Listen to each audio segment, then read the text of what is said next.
Hey guys, for today's video naman po is papunta kami ulit sa San Jose Antique dahil magsi-second session na po ako sa paint clinic. Ayan, medyo madulas po yung daan dahil habang pumupunta po kami is umuulan pong sa tiyempo na yan. Yung kasama ko pala dyan guys, si Nong Aslaw at si Oliver naman dahil si Darwin is ando nag-aasikaso ng aso. At nagutom po kami, nag-stop over muna kami sa McDo at kumain bago pumunta sa paint clinic. At ito naman, nakadating na kami sa paint clinic. Ayan, papasok na po ako. Yung videographer ko naman po is si Oliver at yung taga-open ng door ay si Nong Aslaw. Ayan po, sister, yung nagte-therapy sa akin. Bali, nagsistretching muna kami bago po yung pagkukuryente or pag-hot compress sa likod ko. Tinuturuan niyo po ako ng mga stretching at kinakamusta kung kamusta daw po yung first session at yung stretching namin sa bahay. Kung masakit po ba or medyo nag-i-improve na. Kaya binibase niya kasi yung pag-galaw ko kung ginagawa ko ba ng maayos yung stretching ko sa bahay or hindi dahil sa sitwasyon ko kasi guys is nasa 15-degree angle na po ako at saka matured na po yung spine ko. Medyo mahihirapan po kami na bumalik sa dati po yung likod ko.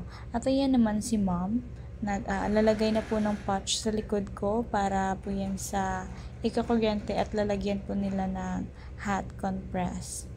Bali, after pala ng first session ko guys, bumalik ako ng after 3 days sa session na yan para sa second session.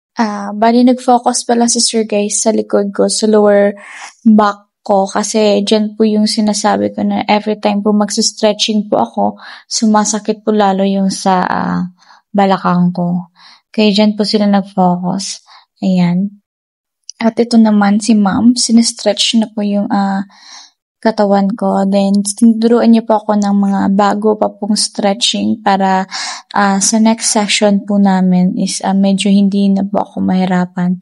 Sa punto na yan guys, habang sinistretch ako, medyo masakit po medyo sa bandang puwet ko kasi parang siguro nasa naipit na ugat or kasi sabi ni sir pala guys is hindi lang daw problema yung sa likod ko. Pati sa hips ko daw po, hindi na daw po pantay kasi medyo mataas na din po yung sa right side. Kasi siguro, dahil sa shoulder ko, di ba mataas na rin sa right side, kaya siguro connected din pa rin sa hips.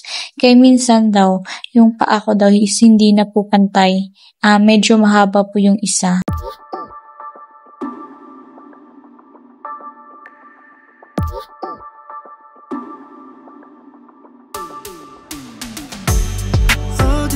떠나고 싶어